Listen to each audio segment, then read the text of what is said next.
todas ahí, pues ahí sabemos que estamos. Entonces, por favor, tienen su, tienen su Biblia a la mano, chicuelas, Lore, Kelly, Doña Sí, aquí a Flor, la mano.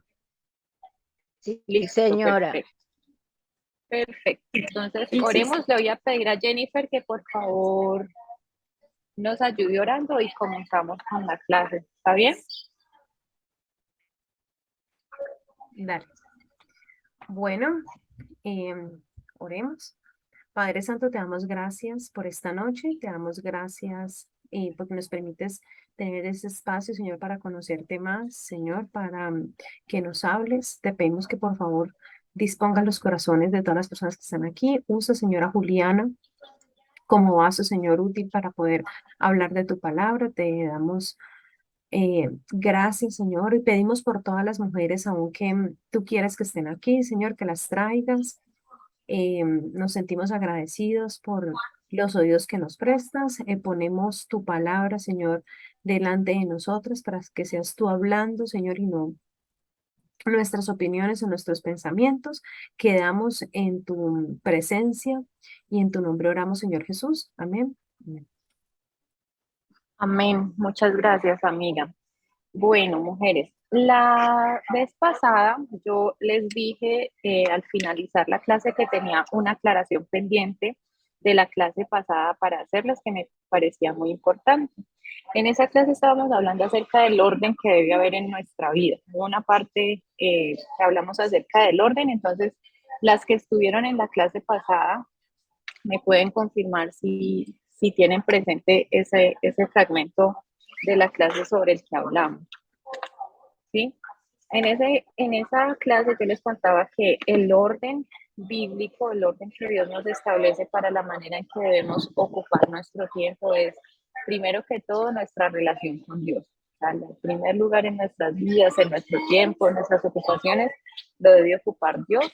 Luego debe ser nuestra familia, ¿sí? Si somos mujeres casadas, pues nuestra familia son nuestro esposo, si tenemos hijos, nuestros hijos, si somos de pronto solteras, pues también tener cuidado de nuestros padres, de nuestra relación familiar.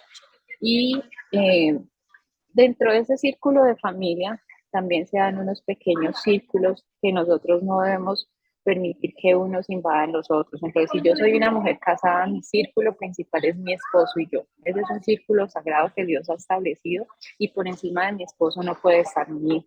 ¿Sí? Nuestros hijos, cuando la Biblia se refiere al esposo, la Biblia dice que somos una sola carne con él, nos volvemos una, solo ser, somos una unidad, pero de los hijos dice que son añadidura, que son bendición, que son regalos del Señor. Entonces eso establece una diferencia entre la relación que debe haber en la familia y cómo muchas veces por no tener claro ese balance o esas prioridades que deben haber, pues lo que hacemos es que terminamos de pronto teniendo conflictos o generando confusión o generando una distorsión en el tema de la familia, ¿sí? Entonces luego sigue, como dicen nuestros hijos, la familia extendida que tenemos también son parte de las relaciones que nosotros debemos cuidar. Y ya regresando como al gran grupo de primero Dios, luego nuestra familia, seguiría nuestro trabajo. Si nosotros tenemos un trabajo, Dios nos llama a ser responsables con nuestro trabajo. Y la aclaración que quería hacer es que en ese momento yo decía el descanso y el servicio. ¿Sí? Ambos son relevantes porque primeramente, obviamente, estamos siendo llamados a servir al Señor. Después de que nosotros comenzamos una vida y una relación de fe con el Señor, pues nuestra responsabilidad y una de los resultados naturales que se va a dar es que vamos a servir a Dios. Eso es algo que van a hacer en nuestro corazón, el Espíritu Santo nos va a mover y por la misma obra del Espíritu Santo nosotros vamos a identificar necesidades dentro de la iglesia, necesidades de pronto en casa, incluso si no servimos, porque el servicio, como hablábamos de esa vez, no está limitado al tema de la iglesia. Yo puedo servir desde el rol donde Dios me haya dado, si tengo una responsabilidad del trabajo, yo puedo servir desde mi trabajo y cómo empiezo a identificar esas necesidades de servicio con una compañera de trabajo que está afligida, con una compañera de trabajo que tiene conflictos en casa, con una compañera, todas esas oportunidades de servicio, con una compañera que está en necesidad, con un familiar mío que está en necesidad, con una colega, o sea, muchas oportunidades que el Señor nos da de servicio fuera de la iglesia también y debemos ser atentos. Entonces, que siempre haya ese balance de que servimos, pero también es necesario que tengamos un descanso, un tiempo de descanso, porque si no le damos descanso a nuestro cuerpo, si no dedicamos tiempo de calidad con nuestra familia, puede también generarse una distorsión y nuestro servicio no va a ser como al Señor le agrada. Voy a llegar cargada de la semana y yo creo que el Señor prefiere que nosotros tengamos un tiempo de calidad de descanso donde cuando si sirvo una vez al mes, si sirvo una hora al mes, pero que lo voy a hacer con un corazón dispuesto, que no voy a llegar con las cargas, con la falta de cansancio, ¿sí?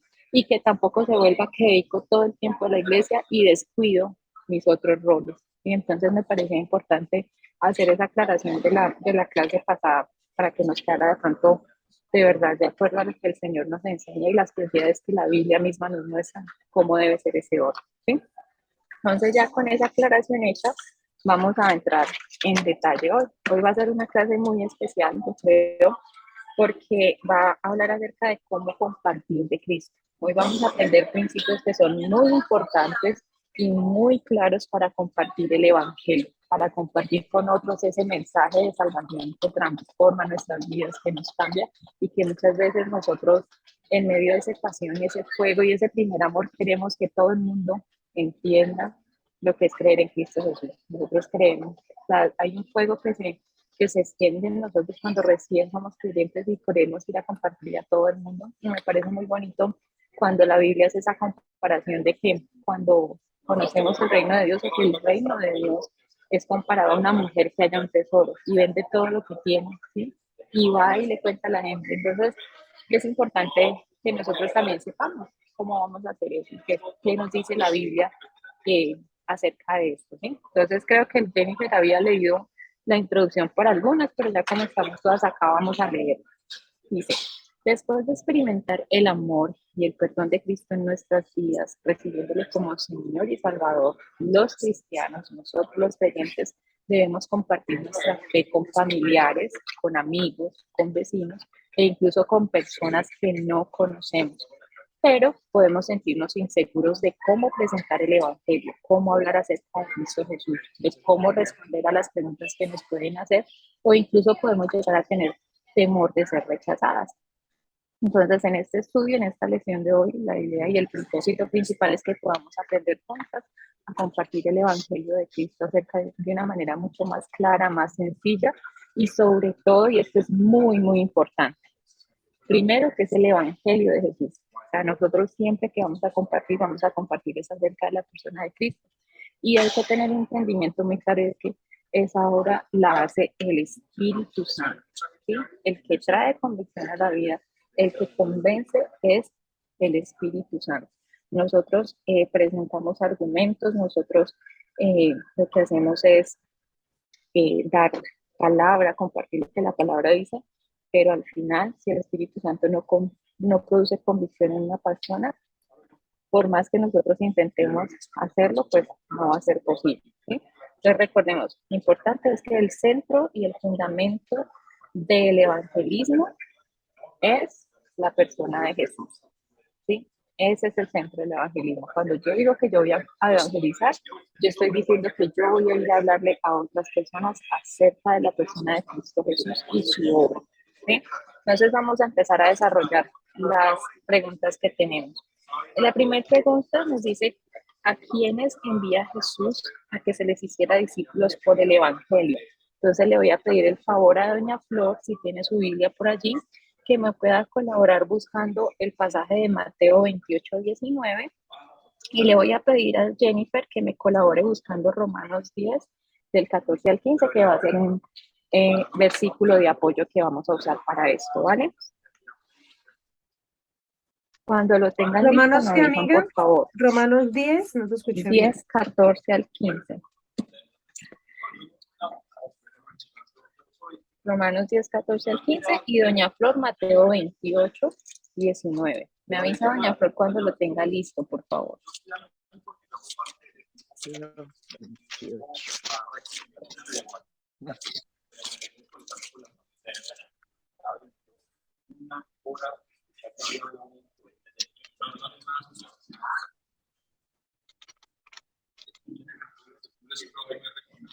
Me avisa cuando lo tenga listo, doña Flor, para que no lo pueda leer fuertecito y claro para todas.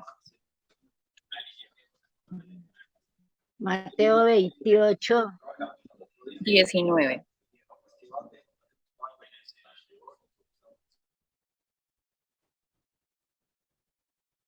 Ujú.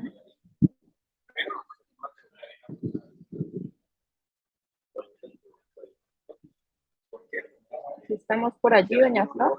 Doña Flor está muteada.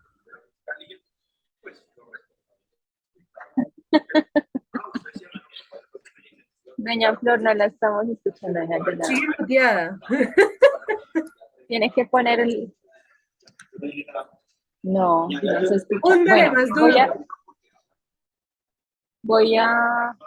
Voy a mirar a Doña ver si Flor, yo le no puedo. se puede... Eso, amiga, No, si ya usted le puede estamos quitar hablando el... ahorita, espérate. Ya. Ujú. Ahora Listo. sí, doña Flor, nos puedes leer el pasaje, por favor. bueno, Mateo 19, ¿no? 28, 28, 19, 19. Ujú, sí, señora. que será este que dice un poco más adelante, sí. No, el Mateo 28, 19 dice, por tanto, ir y hacer discípulos. Es que yo soy malita para buscar en la Biblia, yo. Tranquila, tranquila que estamos aprendiendo juntas. No, no tenemos afán. Con tranquilidad que aquí la esperamos. Mateo 28, 19. 19. Ujú. Pues que yo aquí tengo Mateo 28, ya lo encontré 28, pero no encuentro el 19. El 19 es el número pequeñito que está ahí dentro del 28 grandote. Ah, este.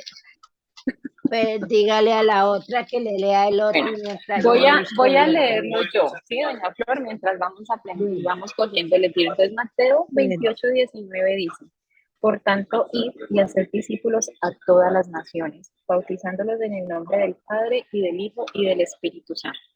Entonces, si volvemos a la pregunta que se nos hace allí, es, ¿a quién mandó Jesús que se les hiciera discípulos por el Evangelio?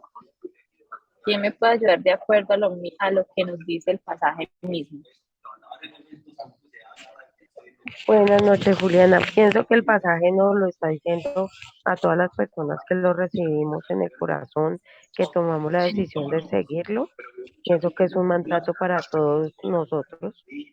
Ujú. Entonces, muy bien, Sandita, buenas noches. Gracias por participar. Entonces, el pasaje allí dice que nosotros debemos ir y hacer discípulos a todas las naciones, ¿sí? A todo ser humano que pisa la faz de la tierra.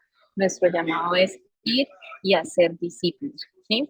Y algo que nosotros debemos resaltar en ese pasaje, y es muy importante, es que nos dice que debemos hacer discípulos. No nos dice simplemente que vayamos y compartamos el Evangelio, sino que vayamos y hagamos discípulos, que discipulemos a esas personas, que nos interesemos por sus vidas, que nos interesemos por lo que les está pasando, que nos interesemos por las situaciones que están pasando. Entonces, hacer discípulos requiere compromiso, requiere empatía de nuestra parte, requiere tiempo.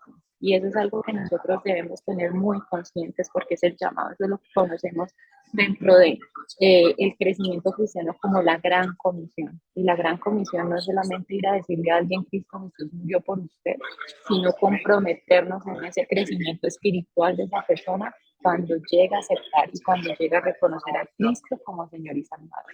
¿Sí? Y si Jennifer lo tiene allí, me puedes ayudar con Romanos 10, 14, 15, amiga, por favor. Claro que sí. Dice, ¿cómo pues invocarán a aquel al cual no han creído? ¿Cómo creerán en aquel a quien no han oído? ¿Y cómo oirán sin haber quien les predique?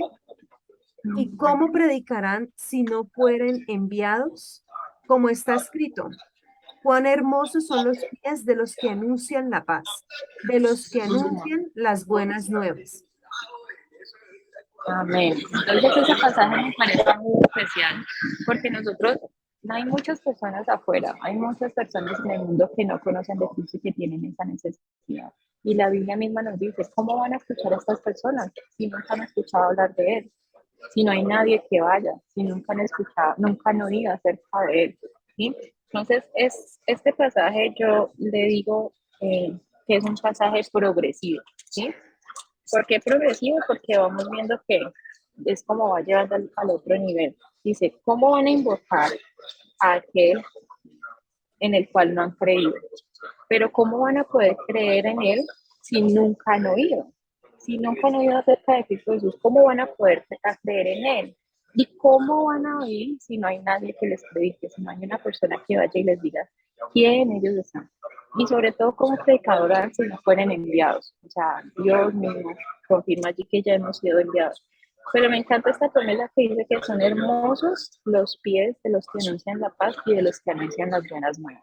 ¿Sí? Cuando nosotros movemos nuestros pies, cuando nosotros nos movemos de la comodidad o de la incomodidad que nos puede generar llegar a compartir de Cristo, dice la Biblia que nuestros pies se ven hermosos. Señora, bien pueda. Yo no encuentro la manito, me tocó subirla acá porque no encuentro. Tranquila, amiga, no se preocupe. ¿Dónde estará la Tranquila. mano? Nunca la encontré. Hágale, amiga, Tiene que bien pueda. pasar al otro punto. Quisiera darle un mensaje, o sea, cortico de ese punto que está en el mismo Mateo 19, pero antes del 19, en el 18, el mensaje que conocemos como la Gran Comisión, como lo decías tú, dice, y Jesús se acercó y les habló diciendo, él estaba hablando con los 11, ¿cierto? Con los 11 discípulos que le quedaban. Toda potestad me es dada en el cielo y en la tierra. Nosotros, cuando hablamos de la Gran Comisión, tenemos que recordar que este mandato el Señor lo dio después de que resucitó. O sea, y él está explicando, porque el 19 empieza, por tanto, id, por tanto, ¿qué? Cuando nosotros utilizamos la palabra por tanto en una conversación, es cuando decimos por aquello, y el aquello nos lo acaba de explicar en el 18. Toda potestad me es dada en el cielo y en la tierra. Quien nos está mandando a ser discípulos es el Señor resucitado. Es el Señor que venció en la cruz. Este no es un mensaje del Señor antes haciendo el pastoreo, sino que Él está diciendo, porque yo ya vencí al pecado en la cruz. Vayan y hagan discípulos. ¿Sí me entienden? Ahí está como las comisiones, yo ya lo hice. Eso es lo que me dice, eso es lo que dice este versículo. Yo ya lo hice, yo ya vencí al pecado. Ahora ustedes vayan y hagan discípulos. Eso es como el resumen, o bueno, la generalidad de este versículo. Y en el 20 dice, discípulos, ¿para qué? Enseñándoles que guarden todas las cosas que os he mandado. Y aquí yo estoy con vosotros todos los días hasta el fin del mundo. El 20 nos dice para qué hacer discípulos, discípulos para Cristo. Lo que dice Juli es lo que o sea, el tiempo o la inversión que nosotros debemos de hacer para las personas. Pero a quien nos debemos de parecer a esas personas que traigamos o que comportamos, les compartimos, perdón, es discípulos de Cristo. O sea, que se parezcan a Cristo. No son personas buscando personas para que se parezcan a mí, sino acercándolos para que nos juntos, como familia, como hermanos, busquemos ser al carácter del Señor. Entonces quería compartirles eso. Nada más. Ya bajo mi mano otra vez. Amén, amiga, muchas gracias. Y eso va a ir conectado con algo donde vamos a volver a retomar esos pasajes también con algo que más adelante nos va a decir la lección y que nos reafirma eso que Jennifer nos acaba de compartir. Entonces, si nos movemos a la segunda pregunta, pues bueno, pregunta, nos queda claro la respuesta a esta primer pregunta, ¿no? ¿A quiénes nos ha mandado Jesús que hiciéramos discípulos? Dice que a todas las naciones y el compromiso que ese discipulado requiere. Entonces quiero que me cuenten si siguen allí, porque Jennifer se quedó congelada. Entonces quiero saber si están todas allí todavía y es solo ella la que está congeladita. Sí, señor. Sí.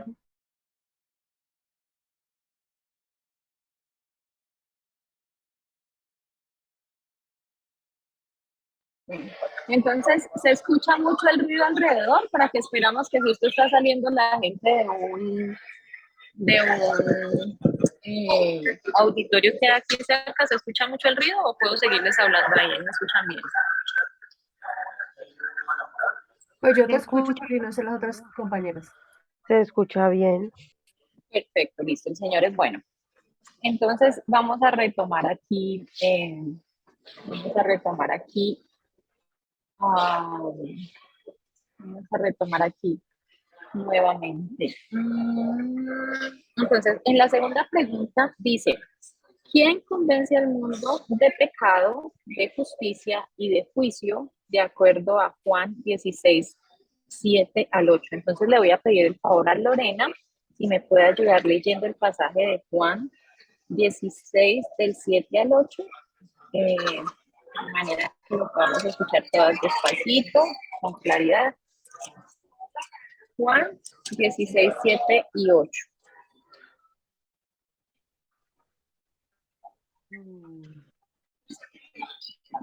Pero yo os digo la verdad, os conviene que yo me vaya, porque si no me fuera, el consolador no vendría a vosotros, mas si me fuere, os lo enviaré.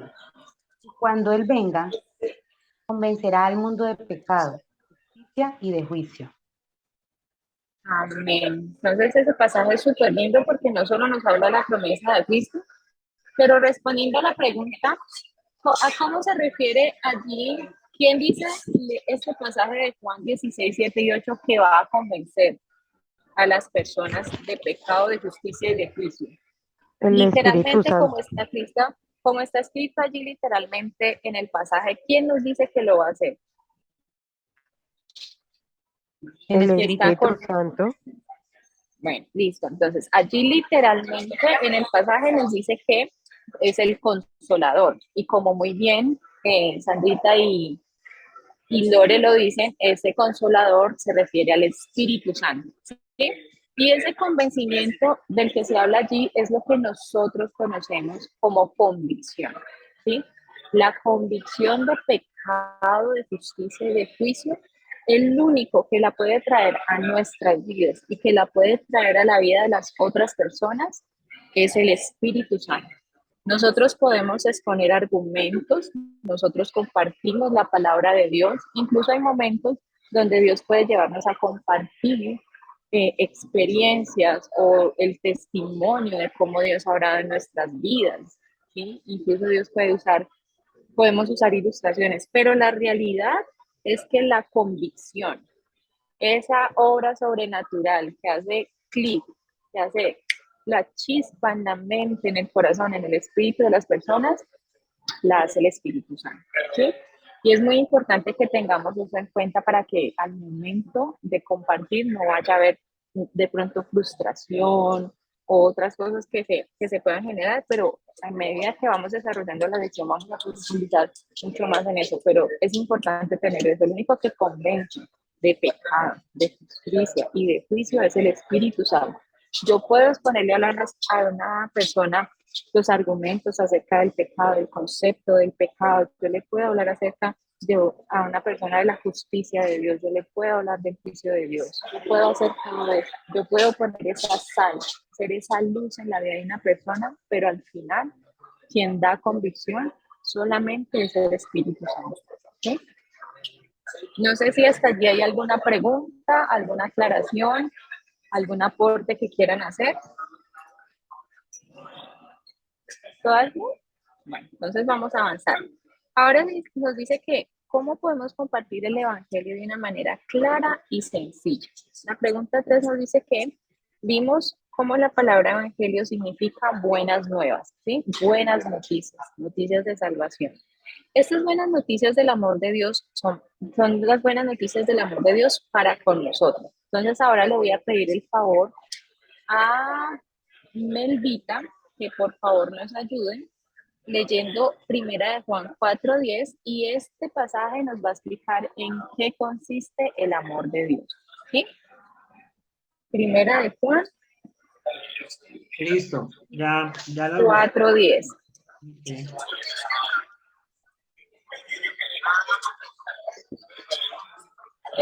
Dice así.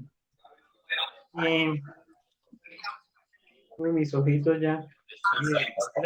En eso consiste el amor, no en que nosotros hayamos amado a Dios, sino en que Él nos amó a nosotros y envió a su Hijo en propiciación por nuestros pecados. Entonces, ¿en qué consiste el amor de Dios de acuerdo a este pasaje de Primera de Juan? De Primera de Juan 4:10. ¿Sí? Entonces, si volvemos a releer el pasaje, dice que el amor de Dios consiste no en que nosotros hayamos amado a Dios, ¿sí? Nosotros podemos verlo en el mundo. El amor hacia Dios no es algo natural en el ser humano. A pesar de que Él es nuestro creador, a pesar de que Él es el que respira aliento de vida cada día en nuestra existencia, la inclinación natural del hombre no es buscar a Dios, sino que Él es quien nos amó a nosotros primero y envió a su Hijo en propiciación por nuestros pecados. Entonces, el amor de Dios consiste en esa parte, en que nos ha amado primero y que al amarnos primero envió a su Hijo como pago, como propiciación, como recompensa por el pecado que ninguna de nosotros jamás hubiéramos podido dar, ¿sí? Esa parte de que Dios es quien toma la iniciativa es muy importante, ¿sí? Nosotros no lo merecíamos, pero así fue.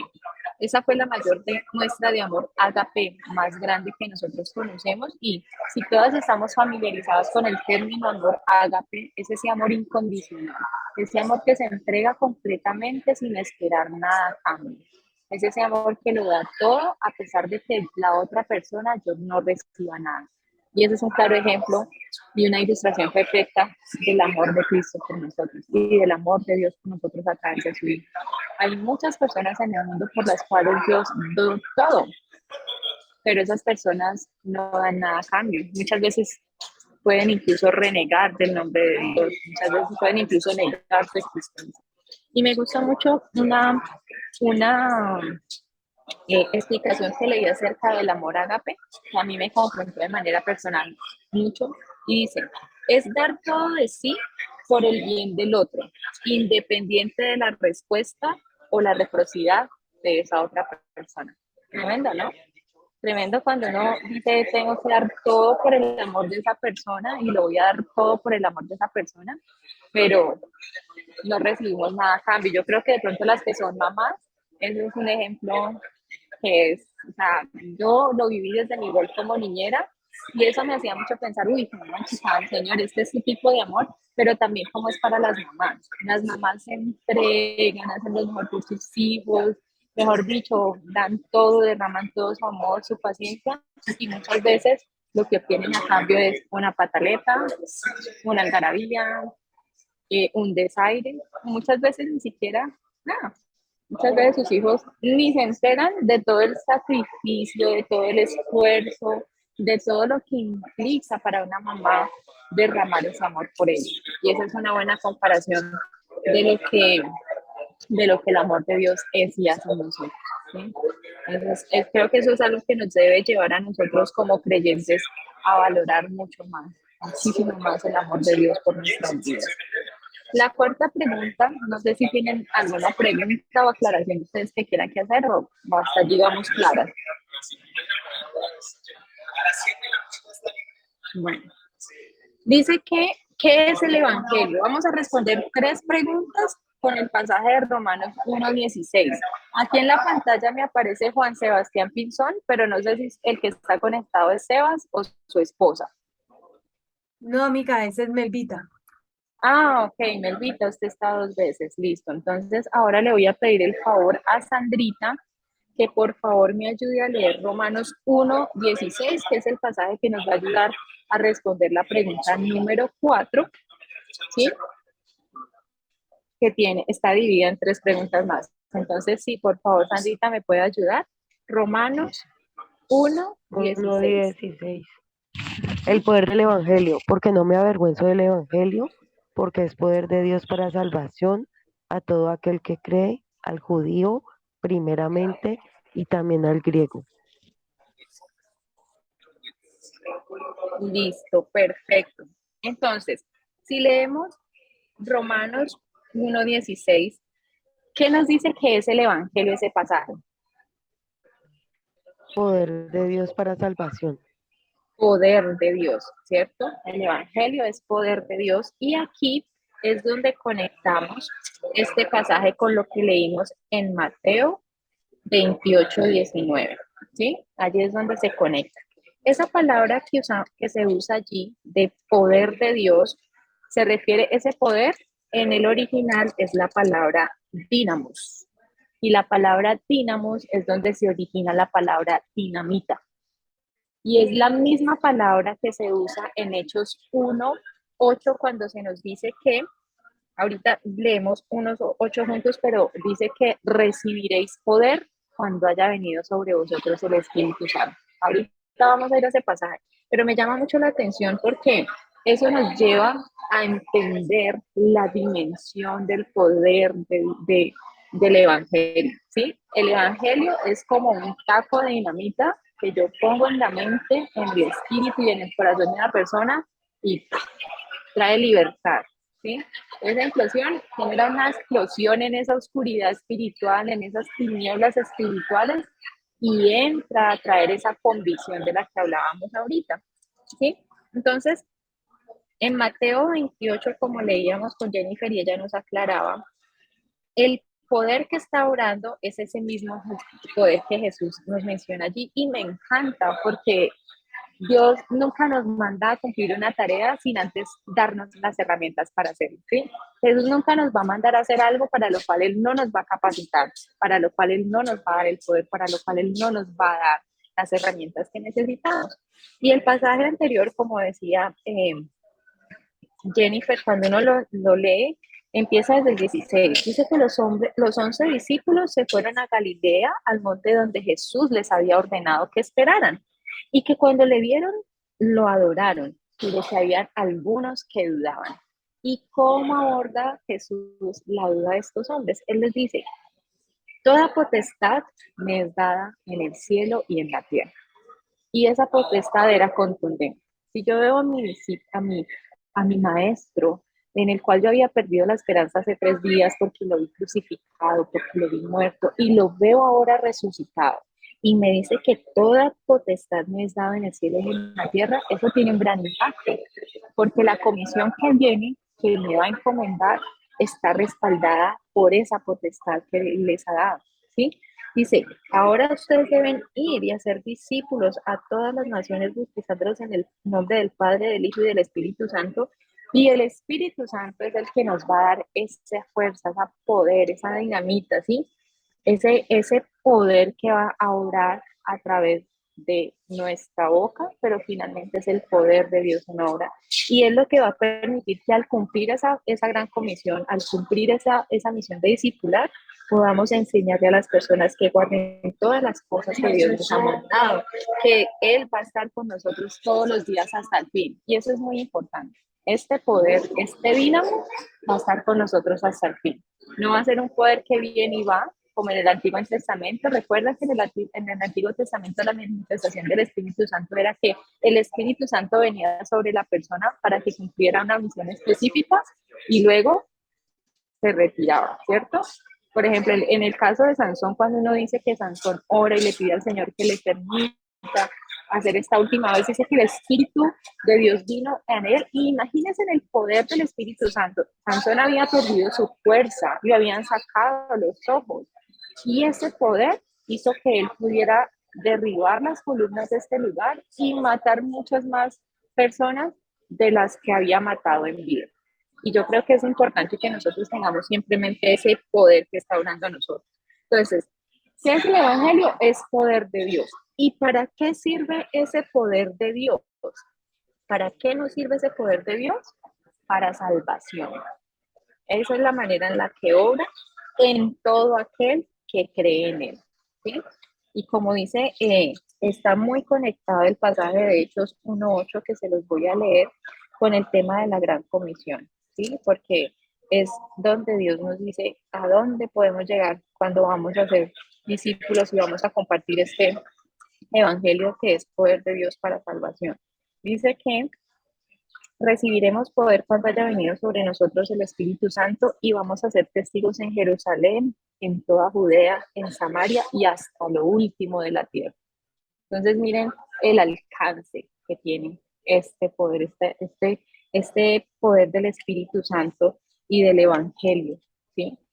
No nos avergoncemos nunca, nunca, y que ese sea de pronto un mensaje, un verso rema, un verso que se vuelva nuestro estandarte. O sea, yo no me avergüenzo del poder del Evangelio, no porque yo lo predique, no porque yo sea, no me avergüenzo, es porque es poder de Dios para salvación a todas las personas que crean, a todo aquel que yo me acerque y le comparta el mensaje de salvación y lo crea, tiene el poder de traer salvación a esa vida, ¿sí? En, el, en la pregunta, allí mismo cuando nos movemos a la pregunta 5 dice que al compartir el Evangelio hay 4 cosas, 4 aspectos que nosotros debemos tener en cuenta, y estos 4 aspectos son conocidos como las 4 leyes espirituales. No sé si alguna vez han escuchado hablar de ellos, ¿sí?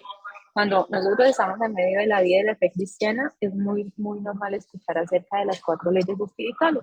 Y esta pregunta nos va a hablar, nos va a presentar cuáles son esas 4 leyes espirituales, y a través de la Biblia nos vamos a ayudar a responder también. Entonces, la pregunta 5 dice que la primera regla espiritual es el amor de Dios, ¿sí? La primera ley espiritual es el amor de Dios.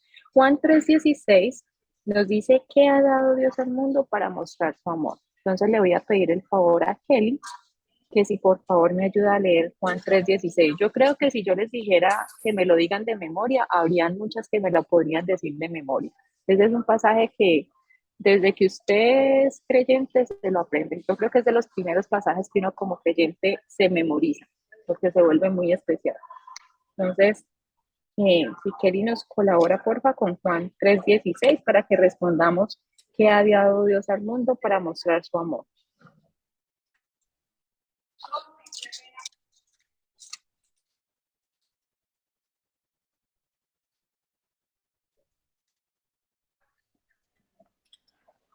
A ver, dice, porque de tal manera amó Dios al mundo que ha dado a su Hijo unigénito para que todo aquel que en él crea no se pierda, mas tenga vida eterna. Listo, entonces, ¿qué ha dado Dios al mundo para mostrar su amor? ¿Quién me puede ayudar?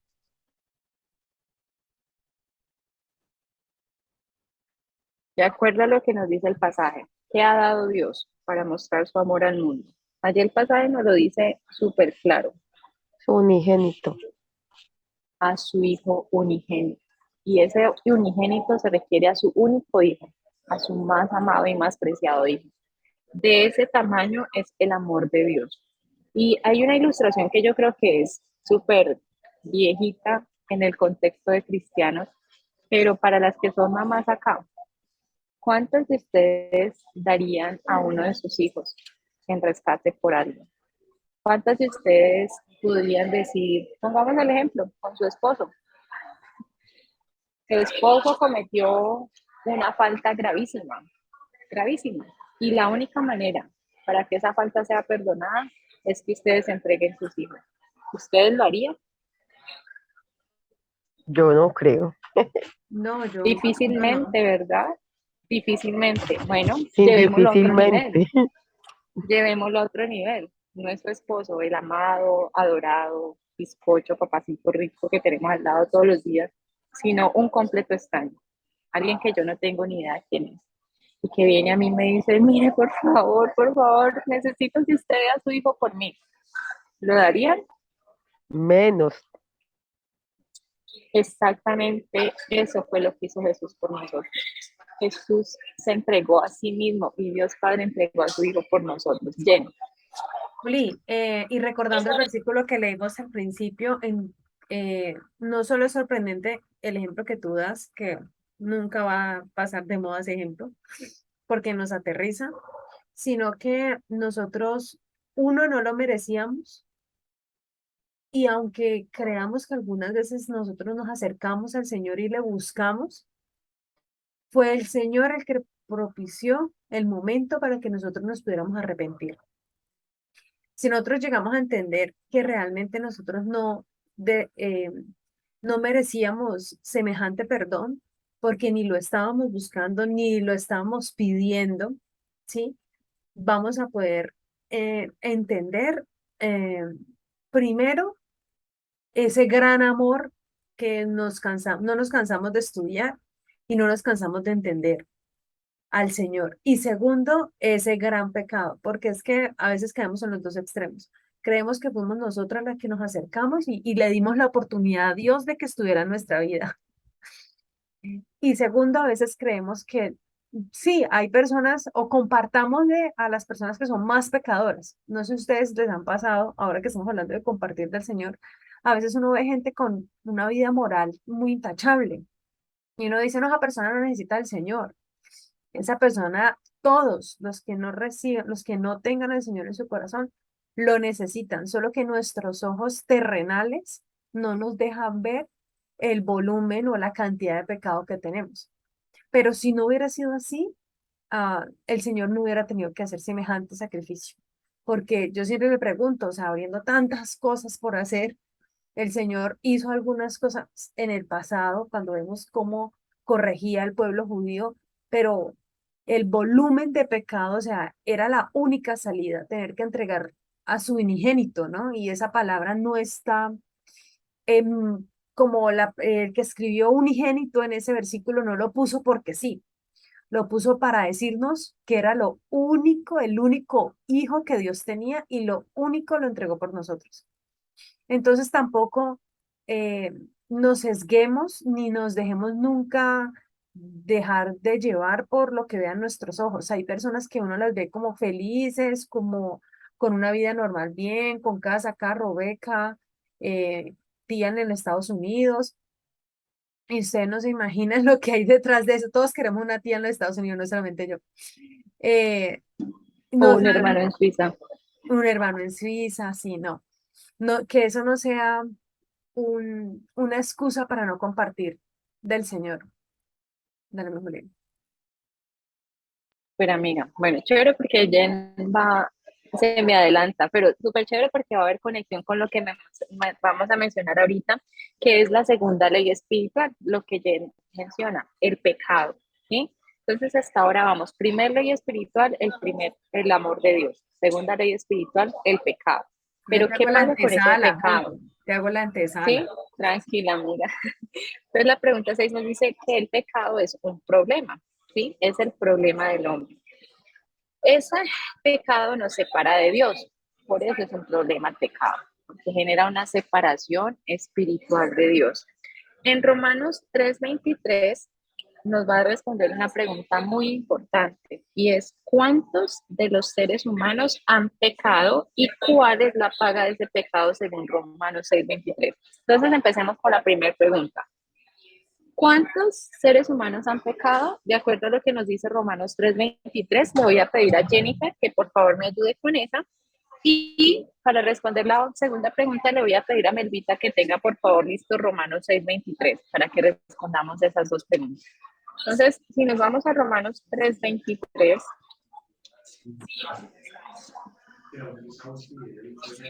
¿qué nos dice? ¿Ya nos ayudas a leer, por favor? Sí, 6:23 dice así. ¿O no sabéis que todos? 3:23, amiga, perdón. 3:23. 3:23 primero, sí. 3:23. Y por claridad, Melvita va listando Romanos 6:23. Perfecto. 3:23.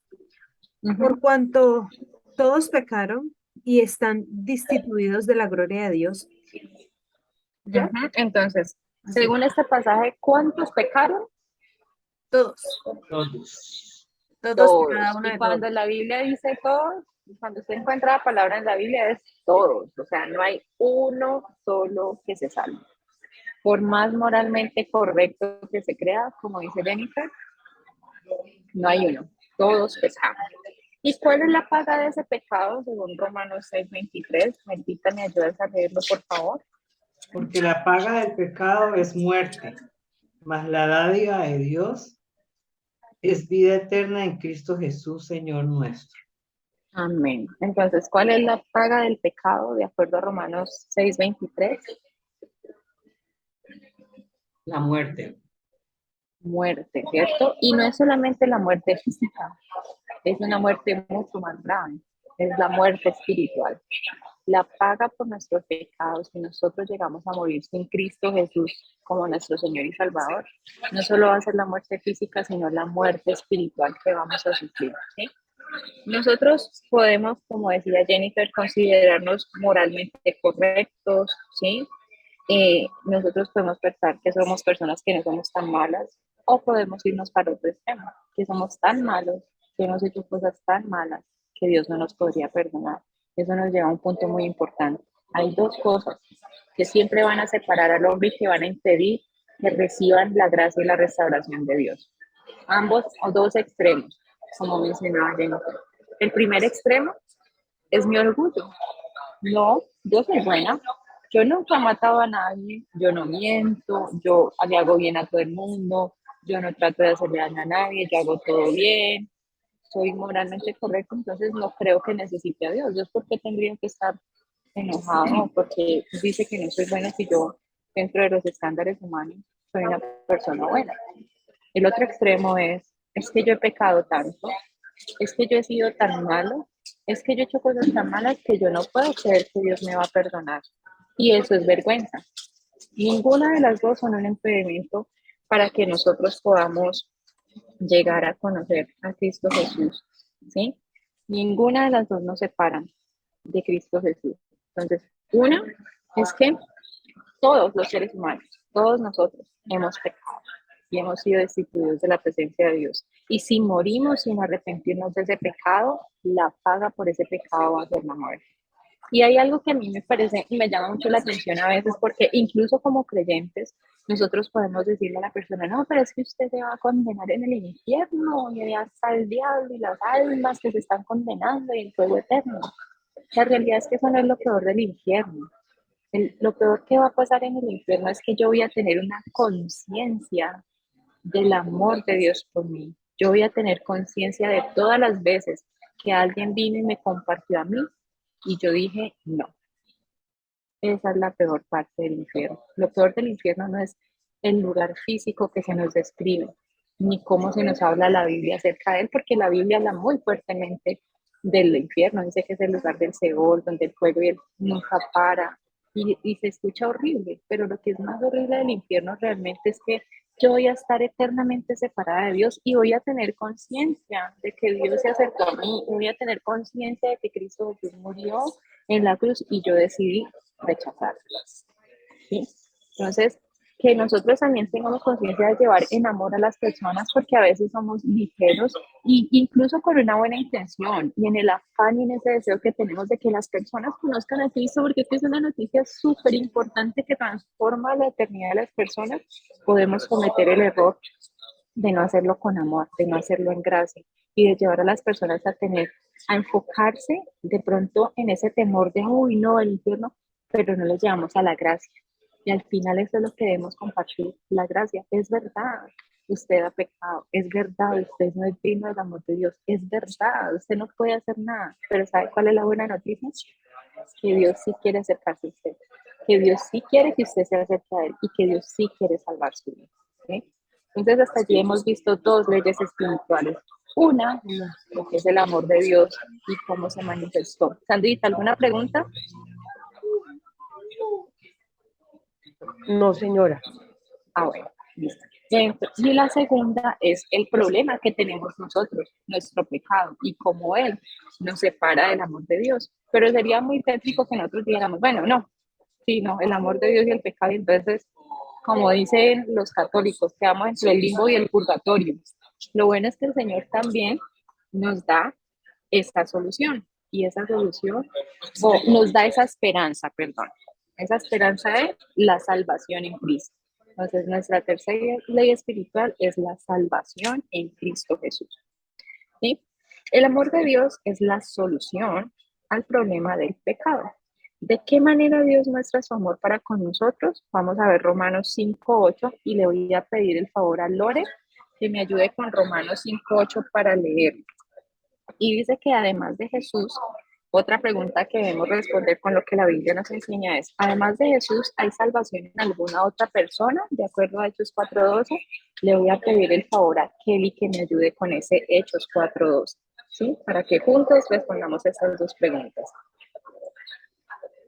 Entonces, Romanos 5:8. Lorenita. Mas Dios muestra su amor para con nosotros, en que siendo aún pecadores, Cristo murió por nosotros. Ujú. Entonces, ¿de qué manera muestra Dios su amor para cada uno de nosotros y para cada uno de los seres humanos que están allá afuera?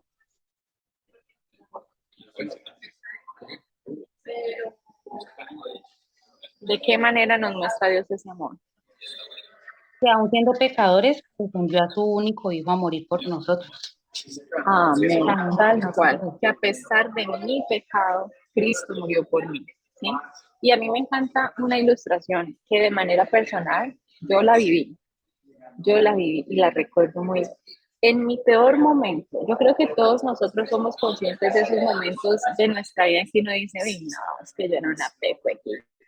O sea, yo creo que todos nosotros hemos, siendo honestas y mirándonos a la luz de la palabra y siendo honestas delante de Dios, creo que todos nosotros podemos identificar un momento de nuestra vida en que uno sabe y uno dice, uy, no, Señor, yo estaba muy paila, o sea, yo estaba repaila, uy, yo me convertí en una persona terrible, y eso aplica para cualquier ser humano. En ese momento, Cristo Jesús nos miró, me miró a mí, nos miró a cada una de nosotros y nos amó. Cristo no nos dijo, no, no, no, no, no, usted está muy paila para que yo me acerque a usted. Él no dijo, no, no, no, pero ¿qué es esto, Juliana? ¿Usted cómo le ocurre que yo la... No, en ese peor momento, Él me miró con ojos de amor, con ojos de gracia y de misericordia, y se acercó a mí. Y creo que eso responde muy claramente el amor de Dios, ¿sí?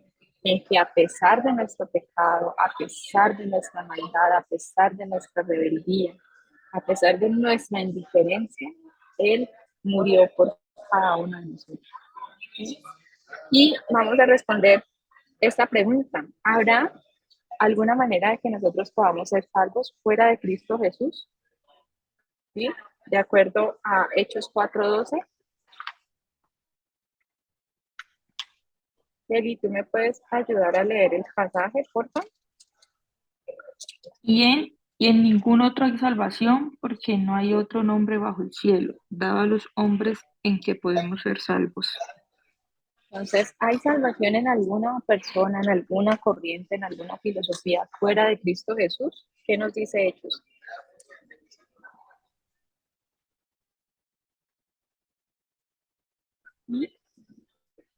Me voy a volver a leer a ver si nos queda. No, Dice no, ¿cierto? Dice que no, que en No hay ninguno. otro nombre.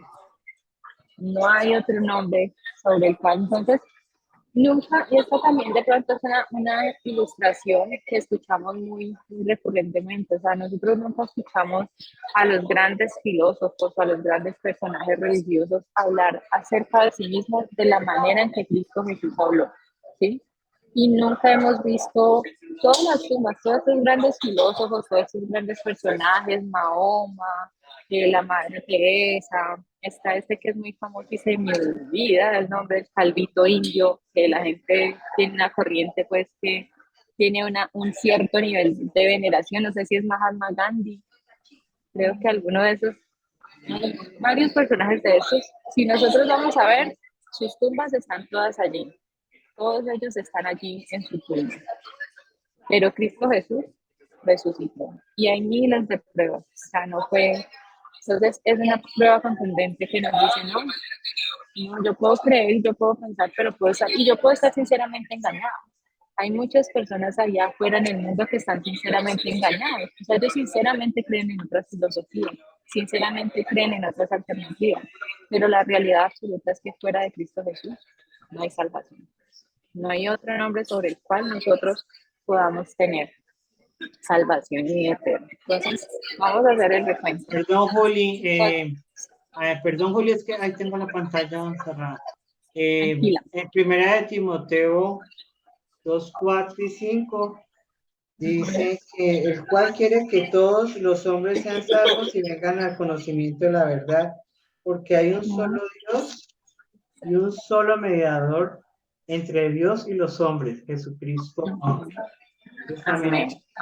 De apoyo para el momento en que esta es súper contundente. Así es, Melvita. Entonces, vamos de 4 leyes espirituales, vamos por 3. El amor de Dios, el pecado y la salvación. Yo ya entiendo el amor de Dios. Yo ya comprendo que tengo un problema que es el pecado. Yo ya sé que hay una solución para mi pecado. Ahora, ¿qué hago? Bueno, pues allí es donde viene el arrepentimiento, la 4ª ley espiritual. Cada persona toma la decisión personal de creer estas buenas noticias, arrepentirse de sus pecados y recibir a Jesús. Vamos a leer juntos Juan 1:12 y vamos a completar qué sucede cuando recibimos a Jesús y creemos en su nombre. ¿Cuál es la potestad que se nos da? ¿Qué somos hechos nosotros? Algo muy importante que quiero resaltar aquí y que nos hace volver al pasaje que ya estudiamos de Juan 3:16. Juan 3:16 dice que todo aquel que crea en él, ¿cierto? Y habla en singular. Es una decisión personal como se nos afirma acá, ¿sí? Yo no, Cristo y Dios no tiene hijos, no tiene nietos. Yo no puedo pretender que mis hijos, si yo llego a tener hijos, van a convertirse en personas creyentes por el hecho de que yo soy creyente. Mi deber como madre es llegar a instruirlas en la palabra de Dios, en la esperanza de salvación y vida eterna. Pero al final, esos niños van a tener que tomar una decisión personal de creer o no en Cristo Jesús. Y eso aplica para cualquier otro ser humano, ¿sí? Entonces, de acuerdo a Juan 1:12, le voy a pedir el favor a Sandrita que me ayude a leer Juan 1:12. Juan 1:12. Ajá. Dice: más a todos los que le recibieron, a los que creen en su nombre, les dio potestad de ser hechos hijos de Dios. Eso me encanta, me encanta. O sea, cuando yo escucho eso de que a pesar de mi bajeza, a pesar de mi pecado, a pesar de mi imperfección, a pesar de mi fragilidad, a pesar de mi torpeza, a pesar de todo lo imperfecta que soy y de todos los errores que tengo, el simple hecho de que yo crea en Cristo me da la potestad de ser llamada hija de Dios y eso a mí me encanta, ¿sí?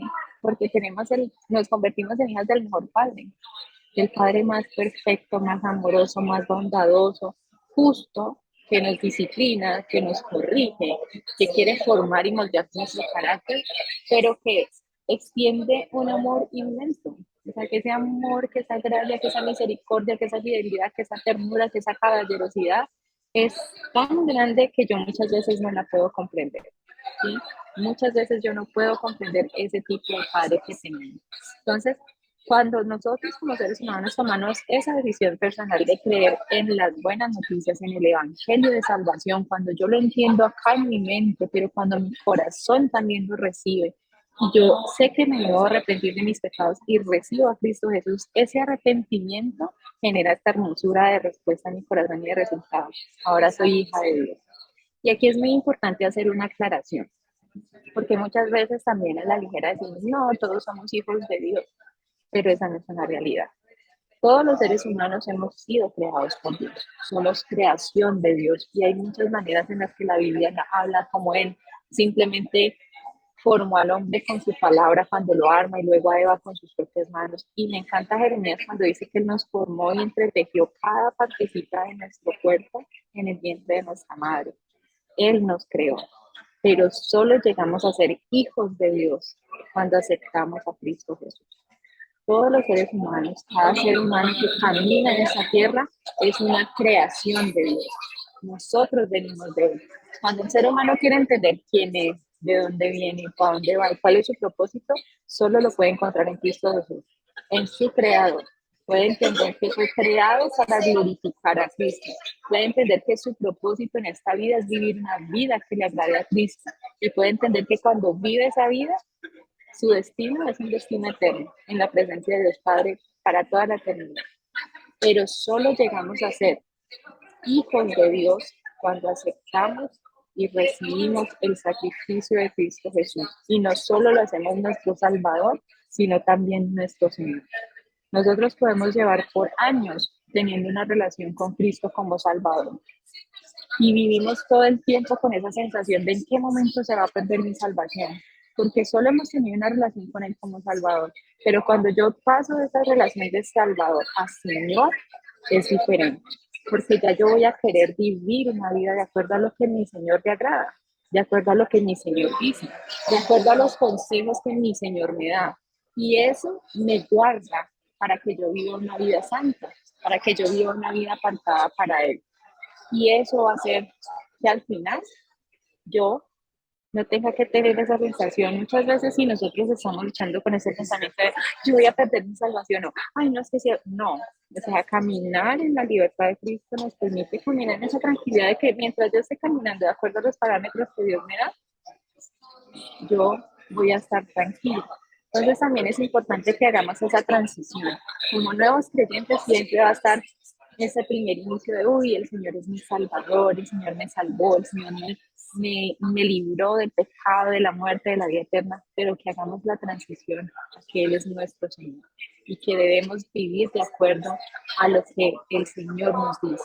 Ese es un resultado natural cuando yo entiendo verdaderamente lo que el amor de Cristo es. Cuando yo entiendo cuánto costó mi salvación, yo no voy a querer hacer nada, absolutamente nada que le haga saber a Cristo que yo no valoro esa salvación. ¿Sí? Entonces me parece súper lindo eso. Tener esa claridad. Uy, Dios, cuando yo te acepto, soy tu hija. Y me encanta. O sea, saber que yo soy la hija de quien creó el cielo, de quien creó el universo, de que hace que las mareas estén allí donde tienen que estar, el que hace que la luna resplandezca, que el sol se levante. Ese es mi padre. Y ese es el que cuida de mí, ese es el que provee para mí, ese es el que me ama a mí. Y es el que está dispuesto a convertirse también padre de cada criatura que está en esta tierra y que lo acepte. ¿Sí? Entonces, no sé si hasta allí hay eh, alguna pregunta, alguna duda, aclaración, aporte que quieran hacer, o estamos claros.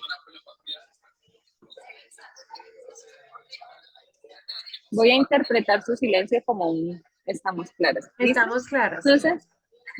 Entonces, dice la parte, el numeral 9 que dice, y sabiendo esto, estamos listos para presentar el Evangelio siguiendo estos 3 pasos. El acercamiento, cómo romper el hielo para comenzar a compartir el Evangelio. La explicación de las 4 leyes espirituales, el amor de Dios, el pecado, la salvación en Cristo y el arrepentimiento.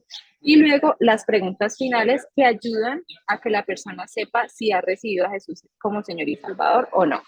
Y yo les voy a mostrar algo que ayuda mucho, ¿sí? No, yo no sé si a todas les pasa, yo sé que yo tengo el llamado a misiones, sé que tengo la responsabilidad de evangelizar, pero yo creo que yo no tengo el don de evangelismo, porque el don de evangelismo es ese don que te compele y te mueve y vuelve a hablar con facilidad a todo el mundo, y entonces te acercas y no te da pena y puedes hacer. Para los que no, siempre hay herramientas que nos ayudan a poder acercarnos a esa persona, a romper el hielo, ¿sí? A sobreponernos a ese temor. Y por acá les tengo 2 ejemplos. A mí esta manillita, cuando la conocí en medio de misiones, me parece maravillosa. ¿Por qué?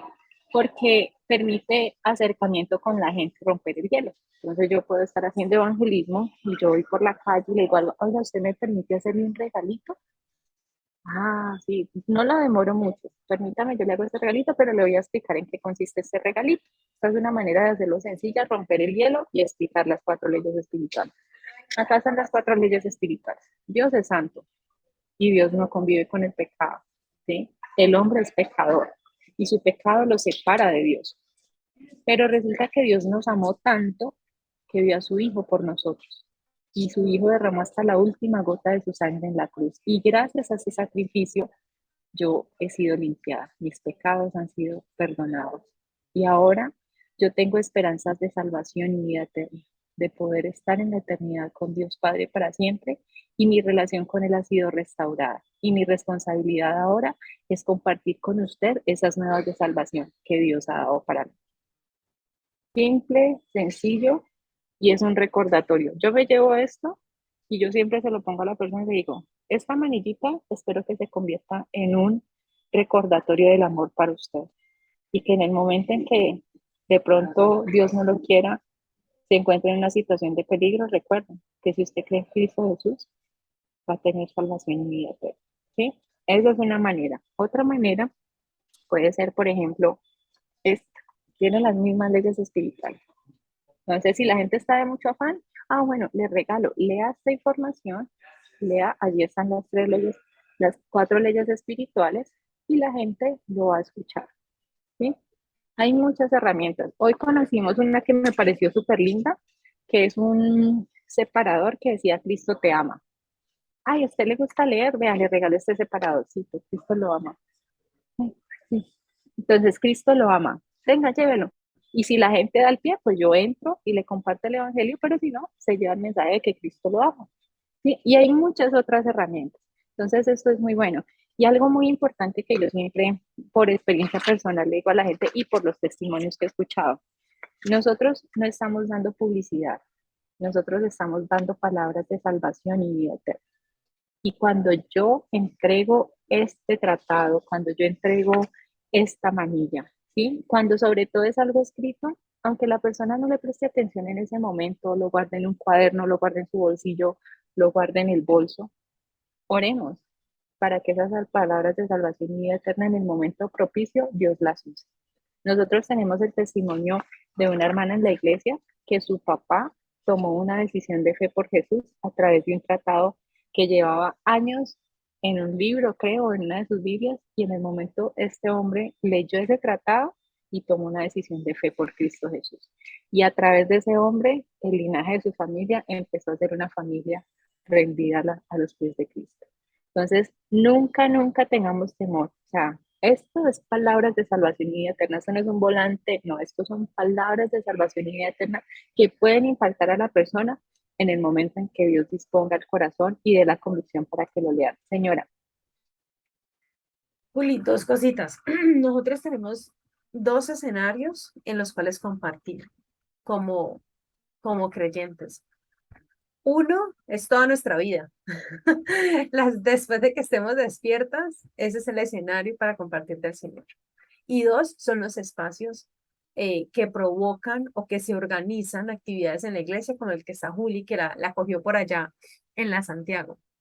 El más fácil es el segundo, diciendo porque está organizado, porque hay un orden, un protocolo, pero el otro es el que requiere intencionalidad de parte de nosotros a estar dispuestos de compartir del Señor en cualquier momento con cualquier persona. Hoy hemos aprendido, gracias a Juli, como eh, estas cuatro leyes espirituales que llamamos nosotros, pero son cuatro puntos en los cuales el ejercicio del evangelismo nos ha mostrado que todo se mueve alrededor de eso. Es decir, nosotros no podemos compartir del Señor sin llevar a que esa persona reconozca su pecado, pero no la podemos dejar solamente con el pecado. Tenemos que hablarle también del amor del Señor. Y si existe el amor del Señor, hay que explicarle acerca de la salvación, que es la explicación, y del arrepentimiento para que todo tenga eh, significado.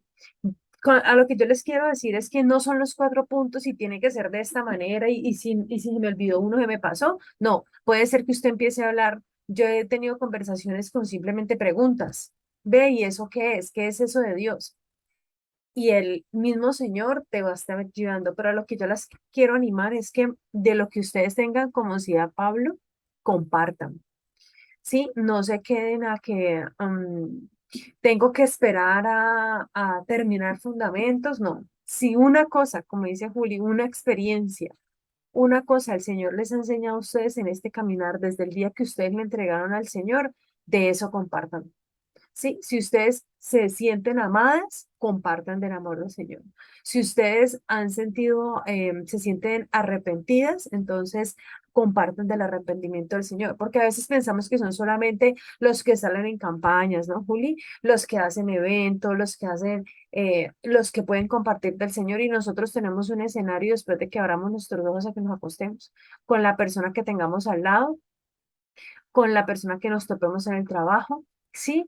Créanme que eso es lo que realmente quiere el Señor, hacer comisión con todas las personas que tengamos en nuestra vida. O sea, nosotros somos un libro abierto para el Señor y así deberíamos de entenderlo. Entonces yo las animo, mis hermanas, a que utilicemos y apropiemos esto que hemos aprendido hoy y lo llevemos a cabo en nuestra vida. Así es. Es muy importante lo que dice Jen y Y más adelante nuevamente vamos a ir desarrollando, por ejemplo, el pasaje que Jennifer nota, menciona, es parte de la lección y es muy importante. Miren. Y cuando lleguemos ahí vamos a profundizar un poco más en eso, pero lo único que yo necesito para compartir de Cristo es, ¿quién es Cristo? O sea, yo saber quién es Cristo Jesús, qué hizo por mí, por qué necesito de Él y qué me da Él, cuál es la solución que me da. Como decía Jennifer,